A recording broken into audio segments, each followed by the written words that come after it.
Blood turned to ice in Hannah Gallagher's veins as the stranger's voice cut through the saloon's raucous din. The gunshot that followed silenced every drunk gambler and working girl in the establishment, leaving only the eerie creak of the ceiling fan spinning lazily overhead. Hannah stood frozen behind the bar, cloth suspended mid-polish, as the tall figure strode through the swinging doors, spurs jingling with each deliberate step across the wooden floor. "I hear tell that Jed Morgan frequents this establishment," the stranger announced, voice calm but carrying the unmistakable edge of danger. "I aim to have words with him. Wyoming Territory, 1876. Whistle Creek had seen its share of trouble since the silver mine opened 3 years prior, but nothing quite like the man who now commanded the room's attention.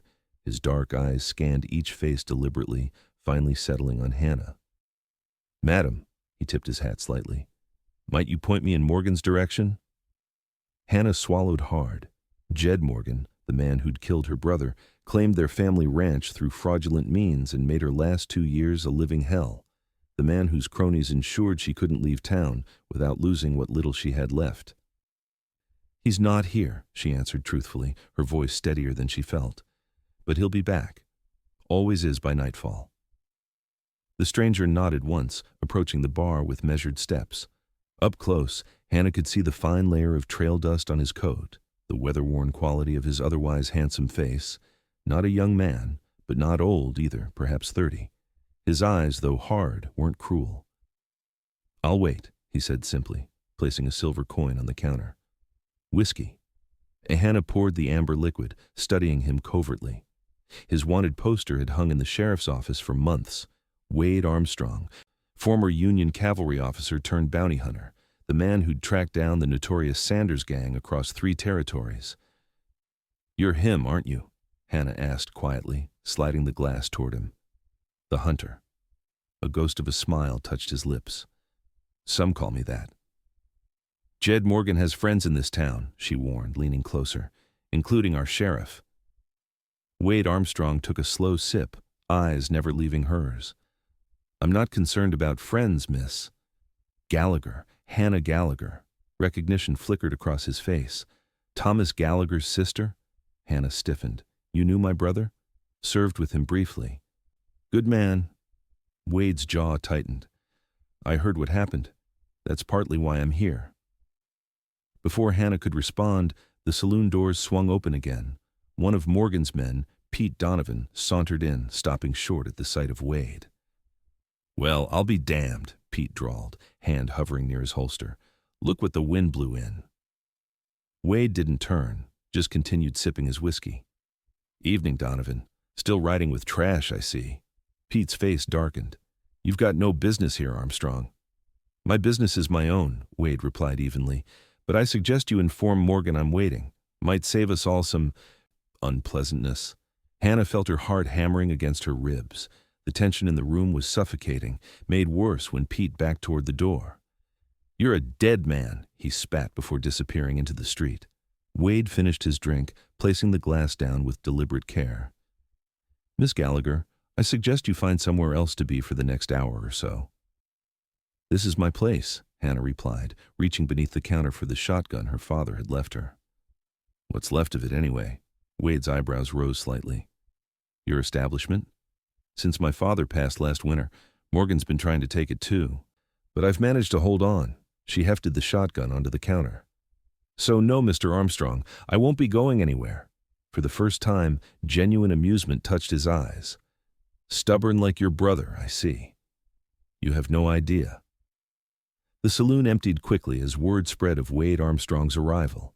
Hannah sent her single employee, an aging piano player named Doc, home early. Within 20 minutes, she and Wade were alone in the cavernous room. "Morgan has papers for your brother's ranch," Wade said, breaking the silence. "Forged, but convincing." Hannah nodded grimly. "Judge Wilkins wouldn't even hear my case. Said everything was in order." "Judge Wilkins is in Morgan's pocket." Wade's voice was matter-of-fact. "As is Sheriff Collins." "So why are you really here, Mr. Armstrong? A bounty hunter doesn't typically concern himself with land disputes." Wade studied her for a long moment. Morgan and his men robbed a Union Pacific train 3 months ago, killed 2 guards. There's $5,000 on his head. Hannah felt a flicker of hope. If Morgan was removed, but then his men would still be a problem, and even with Morgan gone, she had no legal claim to her family's land. So you get your bounty, and I'm still exactly where I started, she concluded bitterly. Not necessarily. Wade reached inside his coat, producing a folded document. Your brother saved my life at Shiloh. I owe him a debt I can never repay. Hannah took the paper with trembling hands. It was a deed to her family's ranch, with Thomas Gallagher's name clearly stated. The original, Wade explained, found it among Morgan's things in his previous hideout. Along with this, he produced a letter. Your brother's testimony about Morgan's threats before his accident. Hannah's eyes filled with tears. How did you? I've been tracking Morgan for months. The train robbery brought me to his trail, but what he did to your family is what's keeping me on it. The distant sound of multiple horses approaching cut their conversation short. Wade stood, checking his revolver with practiced efficiency. Stay behind the bar, he instructed, moving toward the window, and keep that shotgun handy. Hannah nodded, heart in her throat. Mr. Armstrong, she called softly. He paused, glancing back at her. Thank you. Whatever happens. Something unreadable passed across his face, a softening around the eyes, perhaps. Then the moment was gone, replaced by the cold focus of a man preparing for violence. The next few minutes stretched like hours. 5 riders dismounted outside, led by Jed Morgan himself, a heavy-set man with a cruel face partially hidden behind an unkempt beard. They entered in formation, spreading out across the saloon floor. Armstrong, Morgan acknowledged, a false smile revealing tobacco-stained teeth. Heard you were looking for me. Wade stood casually by a table, seemingly relaxed, though Hannah could see the coiled tension in his stance. Been on your trail a while, Morgan, Morgan chuckled, glancing at his men. Hear that, boys? We're famous enough to attract Armstrong himself. His gaze hardened. What's your interest in my business? Union Pacific, 2 dead guards, and a man named Thomas Gallagher. At the mention of her brother's name, Hannah saw Morgan's expression flicker with momentary unease before settling back into smug confidence. Don't know what you're talking about, Morgan replied smoothly. Thomas had an unfortunate riding accident. Everyone knows that. We both know what happened, Wade countered, and I have proof. Morgan's face darkened. Whatever you think you have won't matter once you're dead. His hand moved toward his gun. And you will be dead. Bounty hunter. What happened next unfolded with shocking speed. Morgan drew first, but Wade was faster, impossibly fast. 2 shots rang out before Morgan's gun had fully cleared its holster. The outlaw leader staggered backward, a look of disbelief spreading across his face as crimson bloomed on his chest. The remaining men reached for their weapons, but Wade was already moving, diving behind an overturned table as bullets splintered the wood around him. Hannah ducked behind the bar, clutching her shotgun. When one of Morgan's men circled toward her position, she rose and fired, the blast catching him squarely in the shoulder and sending him crashing into a table. The exchange lasted less than a minute. When silence finally fell, Morgan and one of his men lay dead. 2 others were wounded, including the one Hannah had shot. The 5th had fled. Wade emerged from cover, a shallow graze across his left arm, the only injury he'd sustained. He methodically disarmed the wounded men before checking on Morgan. Is he? Hannah asked, coming around the bar, shotgun still in hand. Wade nodded grimly. It's over. The aftermath was chaotic. Sheriff Collins arrived with several deputies, his face darkening at the sight of Morgan's body. When he moved to arrest Wade, Hannah intervened, producing her brother's letter and the original deed. Morgan confessed before he died, she lied boldly, meeting the sheriff's suspicious gaze without flinching. These men heard it. He admitted to murdering my brother and forging documents to steal our land. The wounded outlaws, facing hanging for the train robbery, were quick to corroborate her story in hopes of leniency. With multiple witnesses and the original deed, even the corrupt sheriff couldn't ignore the evidence. By dawn, Wade had claimed the bounty on Morgan. The wounded outlaws were locked in cells awaiting transport to federal marshals, and Hannah stood in her saloon surveying the damage from the gunfight. "Insurance won't cover this," she murmured, more to herself than to Wade, who was preparing to leave. He paused at the door. "The bounty should cover repairs, $5,000. Hannah blinked in surprise. "That's your money. You earned it." "Like I said, I owed your brother." Wade settled his hat on his head. "Besides, looks like you could use it more than me." "You're leaving then?" Hannah asked, surprised by the disappointment she felt. "I've done what I came to do," Hannah nodded, straightening her shoulders. "Well, Mr. Armstrong, I appreciate your help. Truly." Wade seemed on the verge of saying something more, then merely tipped his hat. "Miss Gallagher." He was gone before Hannah could respond, the saloon doors swinging in his wake. She stood motionless, listening to his horse's hoofbeats fade into the distance, an unexpected emptiness settling in her chest. Winter came early that year. Hannah had managed to reclaim her family's ranch outside town while maintaining ownership of the saloon, which she renamed Gallagher's in honor of her father and brother. The buildings were in disrepair after Morgan's neglect, but the bounty money had stretched far enough to replace the roof and repair the most critical damage. November brought the first heavy snow, turning the Wyoming landscape into a vast white expanse. Hannah had hired 2 hands to help with the cattle-aging cowboys who'd known her father and were grateful for winter employment. Still, the work was endless and the nights long. One particularly brutal evening, with the wind howling like a wounded beast, Hannah sat alone by the fire in the ranch house, ledger open on her lap as she calculated whether her funds would last until spring. The knock at the door was so unexpected she initially mistook it for a branch against the window. When it came again, more insistent, she reached for the rifle propped beside the fireplace before approaching the door. "Who's there?" she called over the wind. "Wade Armstrong," came the reply, the voice nearly lost in the gale. Hannah unbolted the door, pulling it open to reveal a snow-covered figure leading an exhausted horse. She stepped back wordlessly, allowing him inside. "Wasn't sure you'd remember me," Wade said, removing his hat and coat, both heavy with snow. "Hard to forget the man who avenged my family," Hannah replied, taking his coat. "What brings you back to Whistle Creek, especially in this weather?" Wade stamped his boots, shaking off the snow. "Business in Cheyenne. Thought I'd stop by, see how you were faring." His eyes moved around the room, noting the improvements. "Place looks better." "Thanks to you," Hannah gestured toward the fire. "Warm yourself. I'll make coffee." As she busied herself in the kitchen, Hannah was acutely aware of his presence. In the months since he'd left, she'd thought of him often, wondering where his work had taken him, whether he was even still alive. "Your horse needs shelter," she said, returning with 2 steaming cups. "The barn's just behind the house. We can bring him in once you've warmed up." Wade nodded gratefully, accepting the coffee. "Won't impose long, just until the storm passes." "Nonsense, the guest room is prepared and no one should travel in this weather." Hannah settled opposite him. "Unless you're expected elsewhere?" Something like amusement flickered in his eyes. "No, Miss Gallagher, I'm not expected anywhere." "Hannah," she corrected. "After everything, I think we can dispense with formalities." He inclined his head slightly. "Hannah, then." They tended to his horse together, the wind nearly knocking them off their feet as they crossed the short distance to the barn. Inside, the animal's body heat had created a pocket of relative warmth.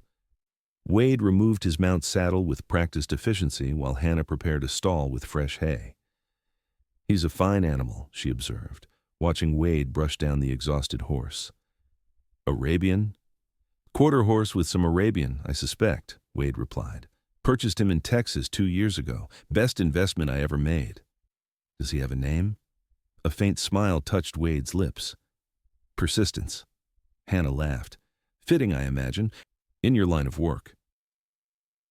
They worked in companionable silence, checking on the other animals before making their way back to the house. The storm had intensified, snow driving horizontally past the windows. Over a simple dinner of venison stew, Wade shared carefully edited stories of his travels since leaving Whistle Creek, a bank robber captured in Colorado, a murderer tracked through Montana Territory. Hannah, in turn, told him of her struggles and small victories with the ranch and saloon. "It's not easy," she admitted, "running both businesses, but I couldn't bear to part with either. They're all I have left of my family." Wade studied her across the table. "You've done well. Many would have sold out, headed east." "I considered it," Hannah confessed. "There were days when giving up seemed the only sensible option." "What stopped you?" Hannah stared into the fire, considering. Stubbornness, perhaps. Or maybe just the knowledge that I'd never find another place that felt like home. Later, as they sat before the dying embers, the wind's howl had diminished to a low moan. The isolation of the ranch, which often felt oppressive to Hannah, seemed almost comforting with another presence in the house. "I've been alone every winter," she admitted suddenly, the words escaping before she could reconsider them. "Since my brother died, it's the silence that's hardest to bear." Wade looked at her for a long moment, his expression unreadable in the firelight. "You'll never be cold again," he said finally, voice rough with an emotion she couldn't identify. The simple declaration hung between them, carrying weight beyond the literal meaning. Hannah felt something shift in the atmosphere, a tension that hadn't been there before.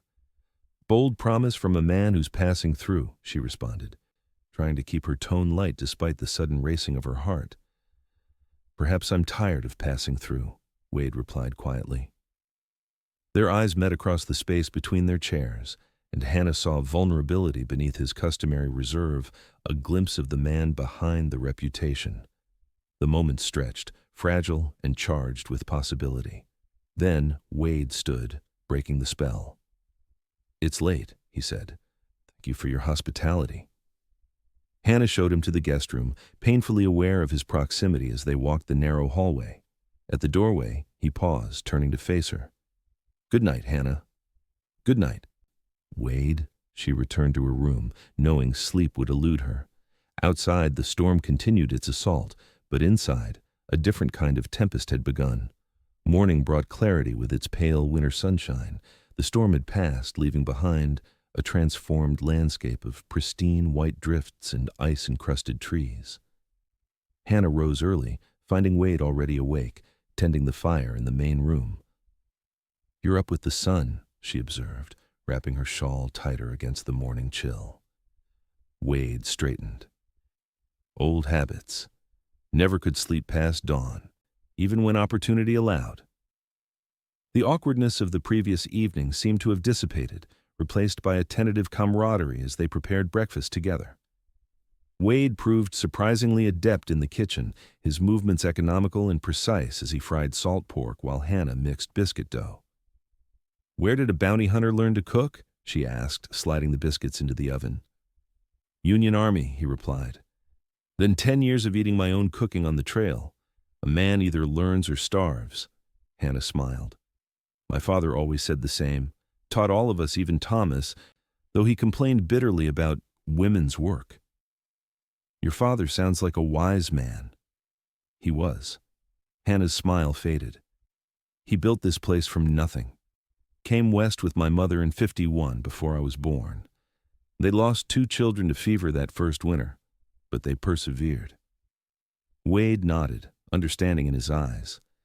Frontier life forges strong people or breaks them. Over breakfast, Wade surprised her by asking about her plans for the ranch. "The cattle herd is smaller than in my father's day," Hannah explained. "Morgan sold off most of the prime breeding stock. I'm focusing on rebuilding gradually, but it will take years." "And the saloon?" "Turning a modest profit, enough to keep the ranch afloat until it can support itself again." Wade seemed to be considering something. "I might know someone in Nebraska with quality Hereford stock." "Owes me a favor." Hannah raised an eyebrow. "Seems everyone owes you favors, Mr. Armstrong." "Hazard of my profession," he replied with a rare smile. "People are generally grateful when you remove those who've wronged them." "And is that why you do it? For gratitude?" The smile faded. "No. I do it because there are men in this world who believe themselves beyond justice. I aim to prove them wrong." Hannah studied him. "That sounds like a personal crusade." "Perhaps it is." Wade's expression closed, and Hannah sensed she'd ventured into territory he preferred to avoid. After breakfast, Wade announced his intention to continue toward Cheyenne. Hannah felt a pang of disappointment but nodded her understanding. "The pass might still be difficult after the storm," she warned. "You're welcome to stay another day if needed." Wade hesitated, clearly torn. "I appreciate the offer, but I should press on." Hannah accompanied him to the barn to help prepare his horse. As they worked, she found herself searching for reasons to delay his departure, though pride prevented her from voicing them. "I never properly thanked you," she said finally, as Wade secured his saddlebags, "not just for Morgan, but for giving me back my home." Wade paused, turning to face her. "You don't owe me thanks, Hannah. What Morgan did to your family—" He broke off, jaw tightening. "Let's just say bringing him to justice served more than one purpose." Hannah stepped closer. "You mentioned owing my brother a debt. What happened at Shiloh?" For a moment she thought he wouldn't answer. Then Wade sighed, his hand absently stroking Persistence's neck. "We were cut off from our regiment. Confederate forces had surrounded our position. Thomas led a small group of us through enemy lines at night. When one of our wounded men cried out, drawing attention—" Wade's eyes grew distant with memory. "Thomas created a diversion, drew their fire to give us time to escape." "That sounds like him," Hannah said softly. "He was wounded. I went back for him. We both barely made it out." Wade met her gaze.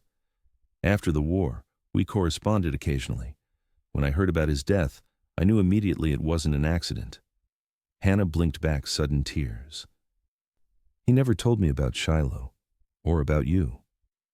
Thomas wasn't one to dwell on the war. Wade finished preparing his horse, then turned to her.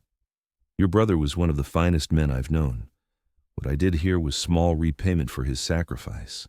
Hannah impulsively reached out, placing her hand on his arm. "Will you come back, when your business in Cheyenne is concluded?"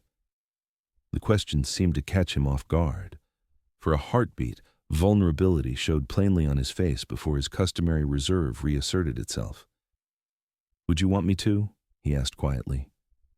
"Yes," Hannah answered without hesitation. "I would."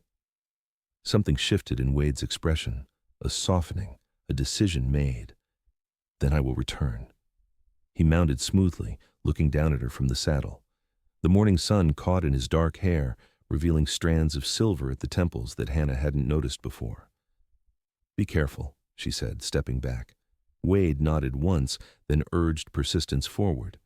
Hannah watched until horse and rider disappeared beyond the ridge, wondering if he would truly return, or if circumstances would carry him elsewhere, as seemed to be the pattern of his life. 3 weeks passed with no word. Hannah threw herself into work, dividing her time between the ranch and saloon, trying not to watch the trail for a familiar figure. December's bite deepened, the cold settling into her bones during long rides to check fence lines and cattle.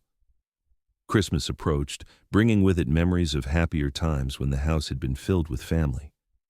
Hannah decorated modestly, more out of habit than festive spirit. On Christmas Eve, she closed the saloon early and drove her buggy back to the ranch through gently falling snow. The sight of smoke rising from her chimney brought her to an abrupt halt halfway up the drive.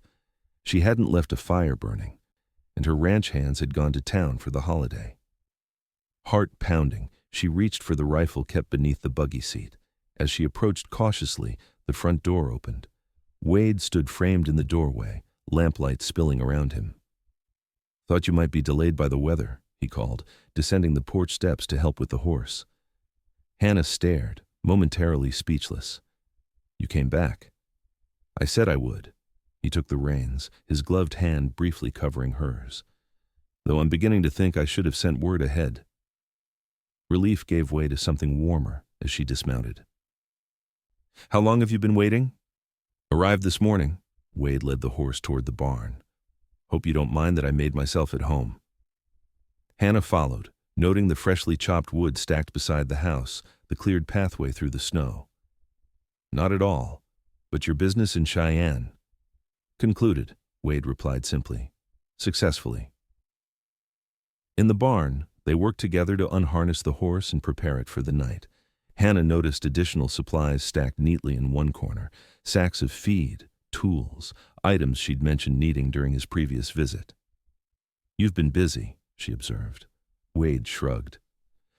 "Noticed some things that needed attention. Thought I'd make myself useful." The gesture touched her deeply. Few had ever concerned themselves with her needs without expectation of reward. Inside, the house was warmer than Hannah could remember it being since her father's day.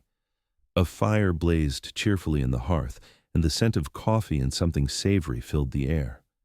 Most surprising was the small pine tree in the corner, decorated simply with strings of dried berries and carved wooden ornaments.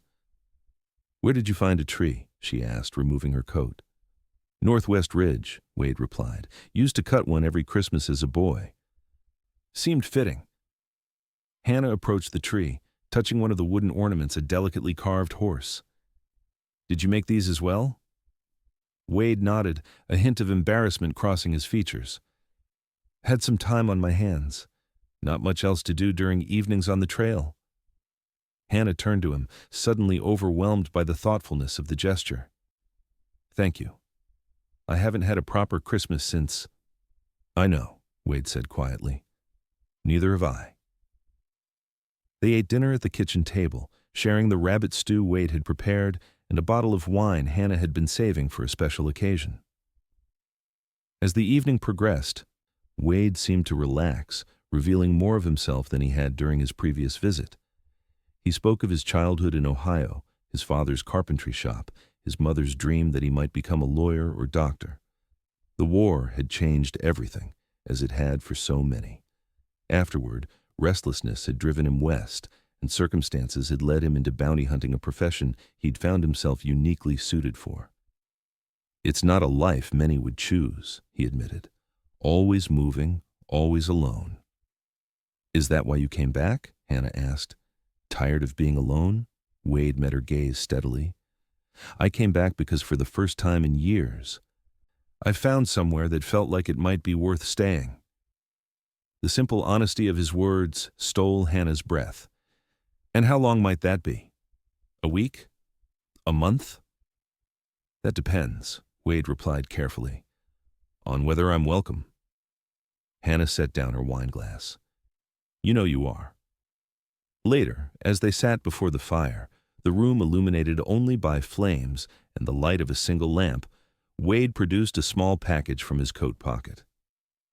"It isn't much," he said, handing it to Hannah, "but I wanted you to have something for Christmas." Hannah unwrapped the paper carefully to reveal a small leather-bound journal, its cover tooled with an intricate design of wildflowers. "It's beautiful," she murmured, running her fingers over the detailed work. "For your thoughts, plans for the ranch, whatever you wish." Wade watched her face. "The shopkeeper said ladies prefer such things." Hannah smiled at his uncertainty. "It's perfect. Thank you." She hesitated, then added, "I'm afraid I don't have anything for you." "You've given me shelter and welcome," Wade replied. "That's gift enough." Impulsively, Hannah leaned forward and pressed her lips to his cheek.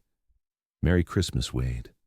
When she began to pull away, his hand came up to gently cup her face. Their eyes met, and the tension that had been building between them crystallized into something undeniable.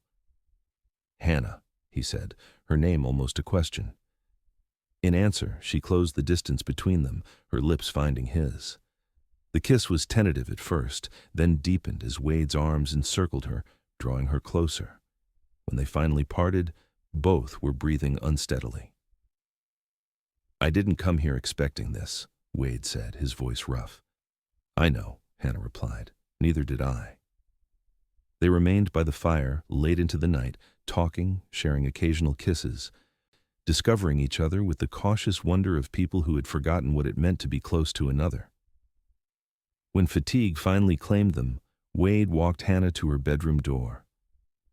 "Good night," he said, pressing a gentle kiss to her forehead. Hannah caught his hand as he turned to leave. "Stay with me," she whispered. "Just to sleep. I don't want to be alone tonight." Wade studied her face in the dim hallway. "Are you certain?" In answer, Hannah opened her door, leading him inside. They lay together atop the quilt, fully clothed, Wade's arm around her waist, her head pillowed on his shoulder. The intimacy was more profound for its innocence, two souls finding comfort in each other's presence after long solitude. Hannah awoke to pale winter sunshine streaming through her window and the solid warmth of Wade beside her. During the night, they had shifted positions, her back now pressed against his chest, his arm draped protectively over her. For several minutes she remained motionless, savoring the unfamiliar comfort of another's presence. Wade stirred, his arm tightening briefly around her before he became fully conscious.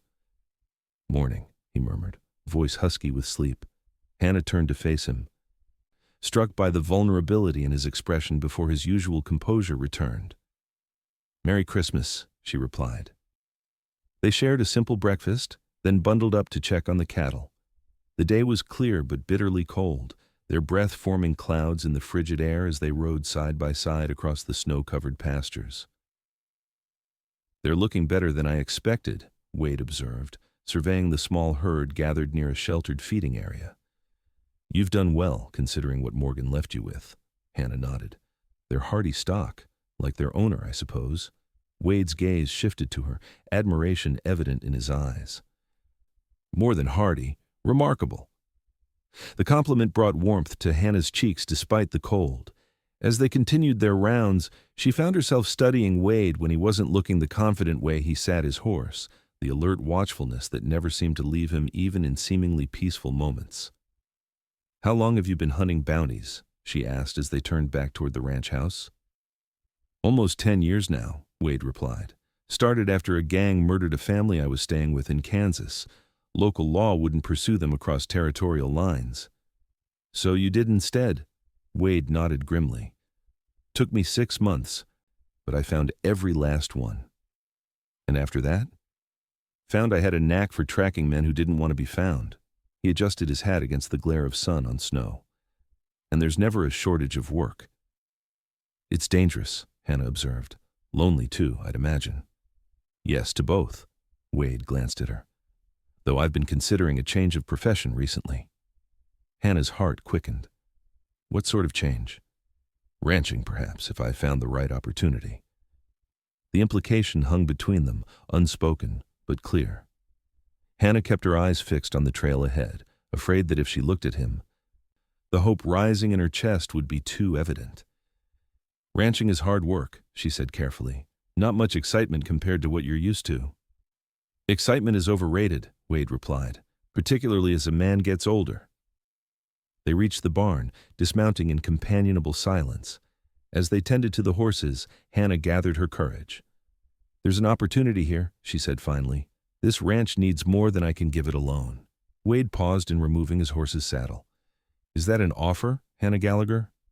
"It could be," she met his gaze steadily. "If you're interested." "And what exactly would the arrangement entail?" Wade asked, his tone light though his eyes were serious. Hannah lifted her chin slightly. "A partnership, equal shares in the ranch. You'd bring your experience, your strength. I'd contribute my knowledge of the land, the business." "A business arrangement, then," Wade said, something like disappointment flickering briefly across his face. "To start," Hannah amended. "Beyond that, well, that would depend on how we suited each other." Understanding dawned in Wade's eyes, followed by a slow smile that transformed his features. A sensible approach. "Trial period before any permanent commitments." "Exactly," Hannah returned his smile. "I'm a businesswoman, after all." "And a shrewd one." Wade stepped closer, the saddle forgotten. "How long a trial did you have in mind?" "Through spring, at least. A full season." Hannah's breath caught as he moved nearer still. "Winter's the easiest time on a ranch. Anyone can manage when the work is light." Wade chuckled, his hands coming to rest lightly on her waist. "Always testing a man, aren't you?" "Only those worth testing," Hannah replied, tilting her face up to his. The kiss that followed sealed their arrangement more effectively than any written contract. When they finally separated, both were breathing heavily despite the cold air. "I should warn you," Wade said, his forehead resting against hers. "I still have obligations. Cases I've committed to." Hannah nodded. "I understand. But you'll come back?" "Always," he promised. "For as long as you'll have me." The remainder of the day passed in a kind of dreamlike contentment. They prepared Christmas dinner together, exchanging stories and occasional touches, the easy domesticity feeling both novel and somehow right. In the afternoon, Wade surprised Hannah by producing a battered checkerboard from his saddlebags. "Haven't played in years," Hannah admitted as they set up the pieces. "Then prepare to be thoroughly defeated," Wade replied with mock seriousness. "I was undefeated champion among my regiment." Hannah proved to be a quicker study than either expected, winning 2 games to Wade's 3 by the time dusk fell. Their competition was good-natured, punctuated by laughter and playful accusations of cheating. After dinner, they sat side by side on the small sofa before the fire, Wade's arm around Hannah's shoulders as she leaned against him, a sense of peace settling over them both. "I never expected this," Hannah confessed quietly. "After losing my family, I thought I'd always be alone." Wade's arm tightened around her. "I thought the same. Convinced myself it was better that way, safer." "And now?" He turned to look at her, firelight playing across his features. "Now I can't imagine going back to that life." The weeks that followed were among the happiest of Hannah's life. January brought brutal cold and several severe storms, but the hardships seemed lessened by shared burden. Wade proved himself an invaluable partner, his strength and resourcefulness complementing Hannah's knowledge and determination. Word spread quickly through Whistle Creek about the bounty hunter who had taken up residence at the Gallagher ranch. Some viewed the development with suspicion, particularly those who had been aligned with Morgan, but most were simply curious about the notorious Wade Armstrong's apparent retirement. Sheriff Collins made a point of riding out to the ranch in late January, ostensibly to warn about cattle rustlers operating in the area. His real purpose became clear when he took Wade aside, speaking in low tones that Hannah couldn't quite hear from the kitchen. When the sheriff departed, Wade's expression was troubled. "What did he want?" Hannah asked, drying her hands on her apron. "To remind me that my presence here is tolerated, not welcomed," Wade replied, removing his coat, "and to inform me that there's a new circuit judge arriving next month who might take an interest in some of my past activities." Hannah frowned. "Is that a threat?" "A warning, perhaps. Collins and I have history that predates Morgan." Wade shrugged. "Nothing to concern yourself with." But Hannah wasn't so easily dissuaded. "If you're to be my partner in any capacity, then your concerns are mine." Wade studied her for a moment, then nodded. "Fair enough. 8 years ago, I brought in Collins's brother for murder in Montana. He hanged. And Collins blames you rather than his brother's actions," Hannah concluded. "Most men do," Wade replied. "Easier to hate the man who catches a criminal than to accept that your kin was capable of evil." February brought a brief thaw and Wade's first departure. A telegram arrived from Laramie. One of his contacts had information on a case he'd been pursuing intermittently for years. He prepared to leave with obvious reluctance. "A week, no more," he promised as Hannah helped him pack. "Then I'll be back." Hannah nodded, maintaining a brave face despite the hollow feeling in her stomach. "I managed alone before you came.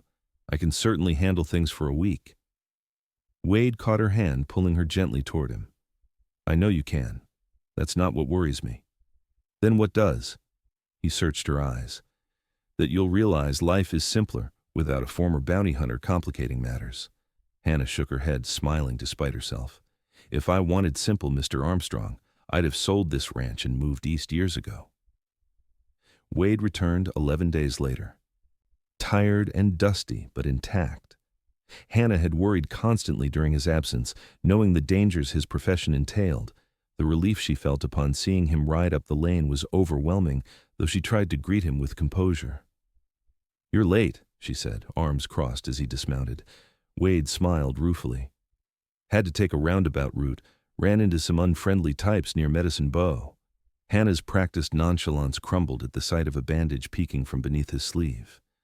"You're hurt." "Scratch?" Wade dismissed, though he winced when she took his arm to examine it. "Bullet grazed me." "Already healing." "Inside," Hannah ordered, her tone brooking no argument. "Now." In the kitchen, she unwrapped the crude bandage to reveal an angry red furrow across his upper arm. The wound wasn't deep, but had clearly been neglected. "This could have festered," she scolded, cleaning it carefully with warm water and whiskey. "What happened to the unfriendly types?" Wade's expression hardened. "Won't be troubling anyone again." Hannah applied a fresh bandage, her touch gentler than her words. "Was it worth it? Whatever information you were seeking?" "Yes," Wade replied simply. "I'm one step closer to finding him." "Him?" Wade hesitated, then sighed. "James Blackburn, leader of the gang that killed that family in Kansas, the only one who escaped me 10 years ago." Hannah finished securing the bandage, then sat across from him at the kitchen table. "And you've been hunting him all this time?" "When leads arise," Wade met her gaze. "He's careful, changes his name, never stays in one place long, but occasionally makes mistakes." "Like what happened in Laramie?" Wade nodded.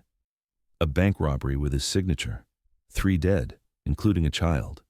His jaw tightened. "He's in Colorado now, working with a new gang." Hannah felt a chill that had nothing to do with the February air. "You're going after him."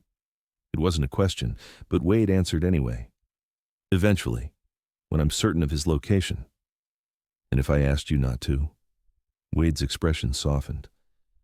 "I'd consider it very carefully. But this man," he shook his head. "Some debts can't be left unpaid." Hannah reached across the table, taking his hand. "Just promise me you won't go alone. When the time comes, get help. Please." Wade squeezed her hand. "I promise." The conversation marked a turning point in their relationship. Wade began sharing more of his past, not just the sanitized version, but the complex, sometimes brutal reality of his life as a bounty hunter. Hannah, in turn, confided her deepest fears about the ranch, the precariousness of their financial situation, her occasional doubts about whether she could truly succeed where her father and brother had struggled. As winter began to loosen its grip on the land, their physical relationship deepened as well.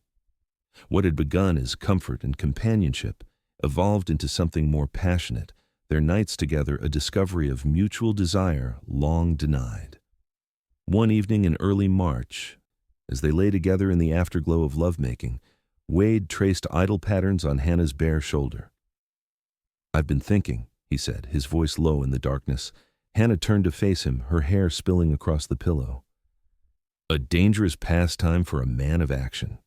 Wade smiled, catching a strand of her hair between his fingers. "Perhaps, but necessary nonetheless."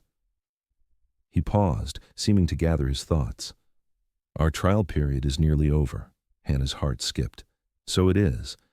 I find myself satisfied with the arrangement." "Only satisfied?" Hannah teased, though uncertainty made her voice less steady than she intended. Wade's expression grew serious. "More than satisfied. Hannah, He broke off, frustration crossing his features. "I'm not a man of flowery words." "I've never needed flowery words," Hannah replied softly. Wade took a deep breath. "I love you. I want to build a life here, with you, if you'll have me." Joy bloomed in Hannah's chest, so intense it was almost painful. "Is that a proposal, Mr. Armstrong?" "It is." Wade reached beneath his pillow, producing a small ring, a simple gold band set with a modest diamond. "Belonged to my mother. I've carried it for years, never thinking I'd find someone I wanted to give it to." Hannah's eyes filled with tears as Wade slipped the ring onto her finger. "It's perfect," she whispered. "And yes, I'll have you, for all your complications and dangerous past." Wade gathered her into his arms, his kiss conveying what words could not: gratitude, desire, and a love that had grown quietly but inexorably between two people who had expected to face life alone. Spring arrived in earnest, bringing with it renewed energy and purpose to the ranch. With the wedding planned for May, Hannah and Wade worked tirelessly to prepare the property for the new season. The last of Wade's bounty money went toward purchasing breeding stock the Herefords he'd mentioned, secured at a favorable price thanks to his Nebraska connection. Their happiness seemed to infect everyone around them. Doc, the aging piano player from the saloon, offered to provide music for the wedding. The ranch hands, initially wary of Wade, had grown to respect his work ethic and knowledge. Even Sheriff Collins maintained a grudging civility during his infrequent visits. April brought an unexpected visitor, Judge William Harrington, the new circuit judge Collins had mentioned. He arrived unannounced one afternoon while Wade was repairing fences in the north pasture. Hannah greeted him warily, offering coffee, which the judge accepted with courteous thanks. Judge Harrington was younger than Hannah had expected, perhaps 40, with intelligent eyes and a direct manner. "I'll be plain, Miss Gallagher," he said after preliminary pleasantries. "I'm here about Wade Armstrong." Hannah straightened. "My fiancé's affairs are in order, Judge. If Sheriff Collins suggested otherwise—" "Sheriff Collins has many suggestions," the judge interrupted with a hint of dry humor. "I prefer to form my own opinions." He sipped his coffee. "Armstrong's reputation precedes him. 27 wanted men brought to justice by my count." "Justice, not vengeance," Hannah emphasized. "Wade operates within the law." Judge Harrington nodded thoughtfully. "So his record indicates. However, there have been incidents. Men who resisted arrest and didn't survive the experience." "Men who chose violence," Hannah countered. "Wade defends himself when necessary, nothing more." "You seem very certain of a man you've known less than 6 months." Hannah met the judge's gaze steadily. "I am." Something in her certainty seemed to satisfy him. "Very well. Please inform Mr. Armstrong that I'd appreciate a conversation at his convenience. Not an official inquiry, merely professional curiosity." After the judge departed, Hannah remained troubled. When Wade returned at dusk, she related the conversation in detail. "Harrington has a reputation for fairness," Wade said after listening carefully, "but also thoroughness. He won't be easily satisfied." "What will you tell him?" Wade shrugged. "The truth. I've nothing to hide." "And Blackburn?" Hannah asked quietly. "Will you tell him about your search?" Wade was silent for a long moment. "That's personal, not professional." "But if Harrington could help officially, wouldn't that be better than pursuing Blackburn alone?" The suggestion clearly hadn't occurred to Wade. "Perhaps," he conceded, "though I doubt even a judge has the authority to cross territorial lines for a 10-year-old case." "It's worth asking," Hannah pressed. "Please, Wade, for me." The meeting with Judge Harrington took place 3 days later in the judge's temporary chambers in Whistle Creek. Wade returned looking thoughtful but not concerned. "Well?" Hannah asked as they sat down to dinner. "He's a fair man," Wade replied. "Asked direct questions, listened to my answers, seemed satisfied that my methods have been within legal boundaries, if occasionally unorthodox." "And Blackburn?" Wade hesitated. "I mentioned him. Harrington was interested, said he'd look into whether federal marshals might take up the case, given the cross-territorial nature of Blackburn's crimes." Relief flooded through Hannah. "That's wonderful news." "It's a possibility, nothing more," Wade cautioned. "And Blackburn may be long gone from Colorado by the time any official action is taken." "But you won't have to face him alone," Hannah insisted. "That's what matters." Wade's expression softened as he reached across the table to take her hand. "You're what matters, Hannah. Building our life together." The weeks leading up to their wedding passed in a blur of activity. Hannah divided her time between ranch work and preparations, while Wade focused on expanding the cattle operation and making improvements to the house. Together, they were creating something neither had dared hope for, a future built on mutual respect, shared goals, and deep affection. 2 days before the wedding, a telegram arrived from Cheyenne. Wade read it with a frown that deepened as he absorbed its contents. "What is it?" Hannah asked, setting aside the tablecloth she'd been mending. "Blackburn," Wade replied, his voice tight. "He's been spotted in Deadwood, with a new gang, planning something big according to my contact." Hannah felt a cold knot form in her stomach. "And you want to go after him?" "No," Wade said firmly, surprising her. "I want to marry you in 2 days. I want to build our ranch and perhaps start a family." He crumpled the telegram. "Blackburn can wait." Relief washed over Hannah, followed immediately by concern at the conflict evident in Wade's expression. "Are you certain? This man has been your quest for a decade." Wade crossed to her, taking her hands in his. "I'm certain about us, about the life we're building." He sighed. "But I won't deny that knowing where he is and doing nothing, it's difficult." Hannah studied his face, seeing the struggle behind his eyes. "What if we compromised?" she suggested carefully. "After the wedding, after we've had some time together as husband and wife, we could notify Judge Harrington about Blackburn's location." "We?" Wade asked, eyebrow raised. "Yes, we," Hannah confirmed. "I won't ask you to abandon something that clearly matters deeply to you, but I want it done right legally, with proper authority." Wade pulled her into his embrace, his chin resting atop her head. "You continue to surprise me, Hannah Gallagher." "Soon to be Hannah Armstrong," she reminded him, tilting her face up for his kiss. The wedding day dawned clear and mild, perfect spring weather for the small gathering assembled at the ranch. Hannah wore her mother's dress, carefully altered by the seamstress in town. Wade, unaccustomed to formal attire, nonetheless cut a striking figure in a new suit purchased for the occasion. Judge Harrington performed the ceremony beneath an arch of early wildflowers that Wade had constructed. Doc played a wheezing but heartfelt rendition of a traditional wedding march on his portable organ. The ranch hands served as attendants, uncomfortable in their Sunday best, but beaming with genuine pleasure for the couple. "I take you, Hannah, to be my lawfully wedded wife," Wade vowed, his voice steady despite the emotion evident in his eyes. "To have and to hold from this day forward, for better or worse, for richer or poorer, in sickness and in health, until death do us part." Hannah repeated the words, her heart so full she could barely speak.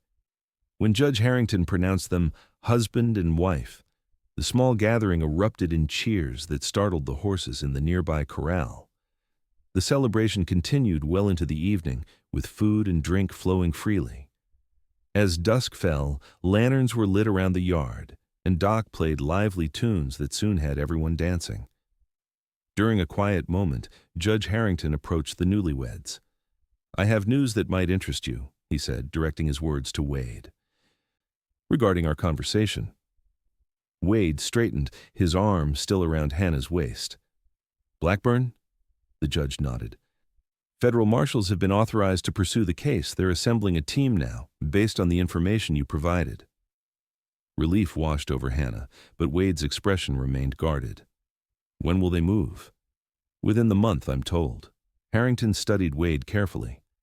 "They could use a man with your knowledge of Blackburn, as a consultant officially deputized." Wade glanced at Hannah, a question in his eyes. "We'll discuss it," she promised the judge. "Thank you for letting us know."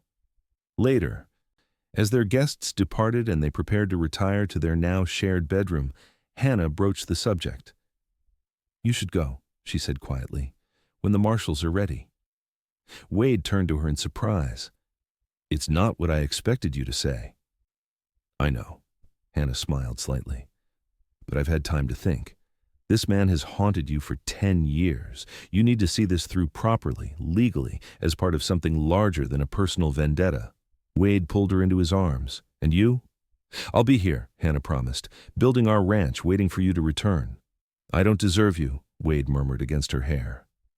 Hannah laughed softly. "Probably not, but you're stuck with me now, Mr. Armstrong."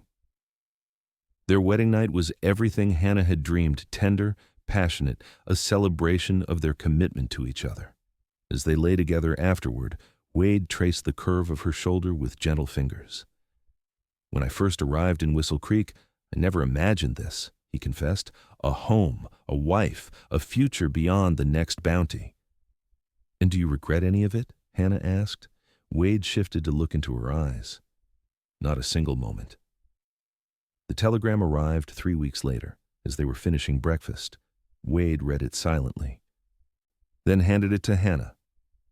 "They're ready," he said simply. "Marshals are assembling in Cheyenne next week." Hannah nodded, setting aside the momentary pang of disappointment. "How long will you be gone?" "Hard to say. The journey to Deadwood takes time, and there's no guarantee Blackburn is still there. 2 months then? 3? Wade shrugged. At most. I won't stay beyond what's necessary. The preparations for his departure were made with quiet efficiency. Hannah packed supplies while Wade checked and cleaned his weapons, not with the enthusiasm of a man seeking violence, but with the careful precision of one who understood its necessity. The night before he was to leave, they sat together on the porch, watching the sunset paint the distant mountains in shades of gold and purple. I've been thinking, Wade said, breaking a comfortable silence, about names. Hannah glanced at him questioningly. For the baby, he clarified. If it's a boy, perhaps Thomas, after your brother. Hannah stared at him, momentarily speechless. How did you know? A smile touched Wade's lips. You've been ill 3 mornings this week. And you've never been one to complain about hardtack biscuits before. Tears filled Hannah's eyes. I was going to tell you tonight. I wasn't certain until yesterday. Wade gathered her into his arms. Are you happy about it? Yes, Hannah whispered against his chest. Though the timing is... Perfect, Wade finished for her. Something to ensure I come back quickly and safely. Hannah looked up at him, seeing love and wonder in his expression. As if you needed more incentive. I'll take every bit I can get, Wade replied, his hand coming to rest gently on her still flat stomach. A child, Hannah. Our child. The knowledge transformed Wade's departure the next morning from a necessary separation into a poignant farewell. As he mounted Persistence, Hannah handed him a small package. What's this? He asked, tucking it into his saddlebag. A reminder, Hannah replied, of what's waiting for you. Wade leaned down to kiss her one last time. I don't need reminders, but I'll treasure it nonetheless. Hannah watched him ride away, one hand resting protectively over her abdomen. Unlike previous partings, this one felt different, temporary, with the promise of permanent reunion. The summer passed slowly for Hannah. She managed the ranch with the help of their hired hands, oversaw improvements to the cattle herd, and made periodic appearances at the saloon to ensure everything ran smoothly. Her pregnancy progressed without complications, though morning sickness plagued her well into her 4th month. Letters from Wade arrived irregularly, carried by whatever travelers happened to be heading toward Whistle Creek. The marshals had tracked Blackburn to a mining camp outside Deadwood, only to discover he'd moved on to Wyoming Territory. The pursuit continued, with Wade's knowledge of Blackburn's habits proving invaluable. In late August, Judge Harrington visited the ranch, bringing news that the marshals' party had cornered Blackburn near the Montana border. Your husband distinguished himself, the judge informed Hannah. When Blackburn's gang ambushed the marshals, Armstrong's quick thinking saved several lives. Hannah's hands trembled slightly as she poured the judge's coffee. And Blackburn? Captured alive, Harrington confirmed, along with 3 of his men. They're being transported to Cheyenne for trial. Then Wade will be home soon, Hannah said, relief evident in her voice. The judge nodded. I would expect so. The marshals were quite impressed with him. Offered him a permanent position, from what I understand. Hannah stilled. Did he accept? That I don't know, Harrington replied. But given his circumstances here, I would be surprised if he did. 2 weeks later, Hannah was in the barn checking on a new foal when she heard the sound of approaching hoofbeats. Stepping into the sunlight, she shaded her eyes against the afternoon glare, her heart leaping at the sight of a familiar silhouette on the ridge. Wade dismounted before Persistence had fully stopped, crossing the yard in long strides. Hannah moved to meet him, her pregnancy now visibly evident beneath her simple dress. They came together in a fierce embrace, Wade lifting her slightly despite her increased weight. When he finally set her down, his hands moved to cradle her rounded abdomen with reverent wonder. You've grown, he murmured, eyes bright with emotion. Hannah laughed, tears streaming unchecked down her cheeks. We both have. That night, after Wade had bathed away the dust of travel and they had shared a simple meal, he recounted the full story of Blackburn's capture, the weeks of tracking, the final confrontation, the man's defiance even in defeat. He'll hang, Wade concluded. Too many witnesses, too much evidence. It's finally over. Hannah studied her husband's face in the lamplight. And how do you feel? Wade considered the question carefully. Satisfied that justice will be done. Relieved, mostly. He reached for her hand. Ready to focus on our future. The marshals offered you a position, Hannah said, not quite a question. Wade nodded. They did. Good pay, regular work. But, Hannah prompted, sensing his hesitation. But my place is here, Wade replied simply. With you. With our child. He squeezed her hand. This is the life I choose, Hannah. The one I want. Hannah's eyes filled with tears again. Pregnancy had made her emotional in ways she'd never expected. I was afraid you might find the excitement appealing compared to ranch work. Wade smiled. I've had enough excitement for several lifetimes. What I want now is peace. Family. He placed his hand on her stomach, eyes widening as he felt a definite kick. Was that? Hannah nodded, placing her hand over his. He or she has been quite active lately, especially in the evenings. Remarkable, Wade whispered. Absolutely remarkable. As autumn painted the landscape in russet and gold, Wade threw himself into preparations for winter. The barn was reinforced, hay stored, additional firewood cut and stacked. Hannah watched with amused affection as her formerly nomadic husband became obsessed with creating the most secure, comfortable environment possible for their growing family. Judge Harrington returned in October with news of Blackburn's trial and conviction. The hanging was scheduled for November. Wade received the information with solemn acknowledgement rather than satisfaction. Will you attend? Hannah asked that evening as they sat on the porch, enjoying the crisp fall air. Wade shook his head. No need.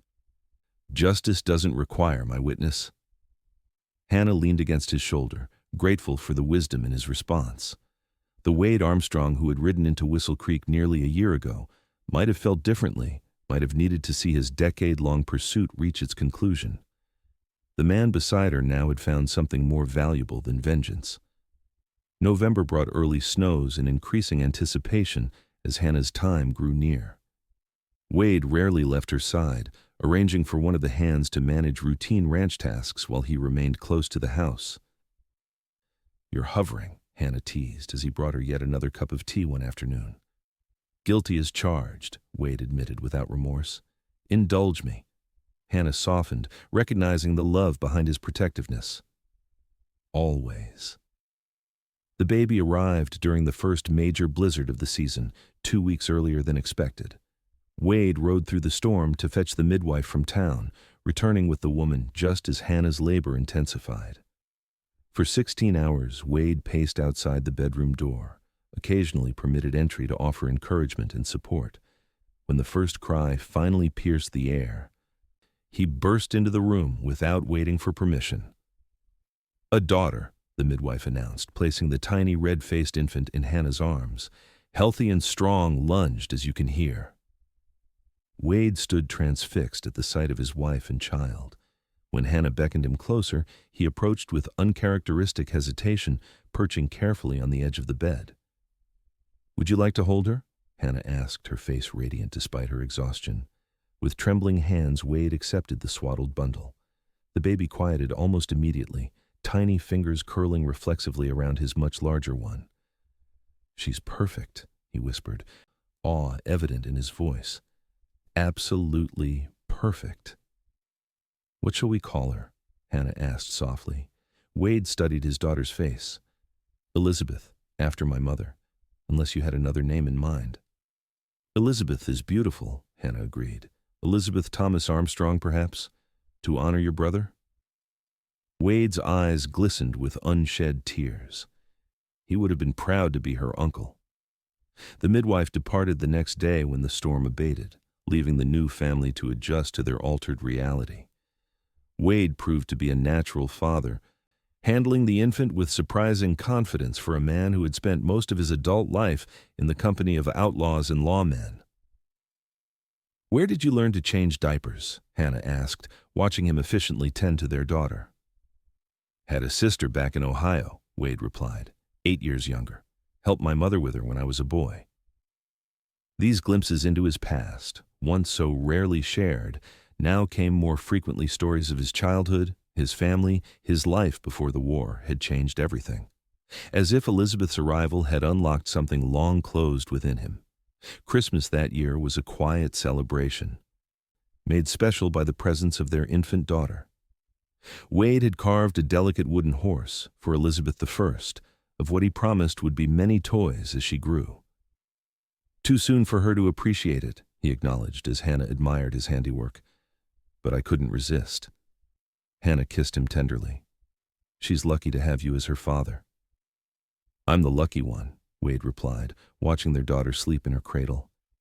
A year ago, I never imagined this life could be mine. And now?